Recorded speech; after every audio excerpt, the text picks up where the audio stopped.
اب ہم آتے ہیں اپنے موضوع کی طرف کہ آپ نے جو ہمیں بتایا ہے کہ رمضان شریف میں روزے بھی رکھنے چاہیے، ان کا کیسے استقبال کرنا چاہیے اور دیگر عبادات کون کون سی ہمیں کیا کیا کرنی ہے بھی آپ نے فرمایا۔ اب عموماً ایک مشاہدہ کیا گیا ہے کہ لوگوں کے ذہن میں یہ ہے کہ زکوٰۃ صرف رمضان کے مہینے میں دینی چاہیے۔ وہ یکم رمضان کو جناب سارے بینک کٹوتی شروع کر دیتے ہیں، سارے گھر والے لے کے لسٹیں بیٹھتے ہیں، سامان بناتے ہیں کہ نصاب ہمارا یہ ہے۔ کیا یہ ضروری ہے یکم رمضان اور رمضان کے مہینے میں زکوٰۃ دینا؟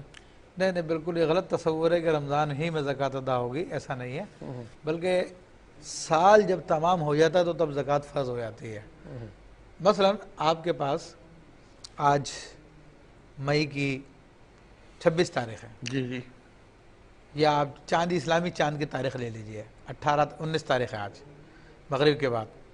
تو اگر آج آپ کے پاس اتنی رقم آتی ہے جو 52.5 تولہ چاندی کو پہنچ جاتی ہے، تو اور وہ سال بھر برقرار رہی ہے، اس میں اضافہ ہو جائے، تو اگلے سال اسی 19 شعبان کو آپ پہ زکوٰۃ فرض ہو چکی ہے اور آپ کو ادا کرنی ہے۔ ٹھیک۔ اب رمضان کا انتظار کرنا جائز نہیں ہے، ٹھیک ہے۔ اچھا، تاخیر کرنا منع ہے۔ منع ہے۔ اچھا چلے، کسی نے اپنا کیلنڈر مینٹین کیا ہوا ہے، شروع سے یکم رمضان کو کر رہا ہے، وہ اب پورا سال اس نے ایک رقم جمع کی، مثال کو 10 لاکھ روپے، اور آخری دن اس کو 5 لاکھ اور مل گئے، تو وہ کہتا ہے نہیں 5 لاکھ میں زکوٰۃ کیوں، اس پہ سال تھوڑی گزرا ہے، 10 لاکھ پہ سال گزرا ہے۔ ہاں، یہ دیکھیں اس میں قاعدہ ہے الجنس یشمل الجنس، جنس جس میں شامل ہوتی ہے۔ تو اگر 1 منٹ پہلے بھی ہو گیا، مل گئی اس کو وہ رقم، تو اس پہ زکوٰۃ واجب ہوگی۔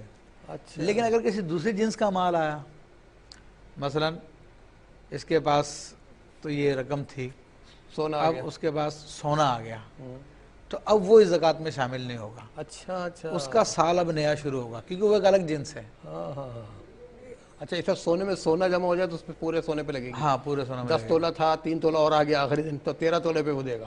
ہاں، اچھا موسیٰ، یہ آپ نے بڑی اچھی بات بتائی، ویسے میرا خیال ہے ناظرین آپ کو پتہ نہیں ہوگا، بہرحال نہیں تھا، معلوم کر لیں، اب یہ اس کا خیال رکھیے گا۔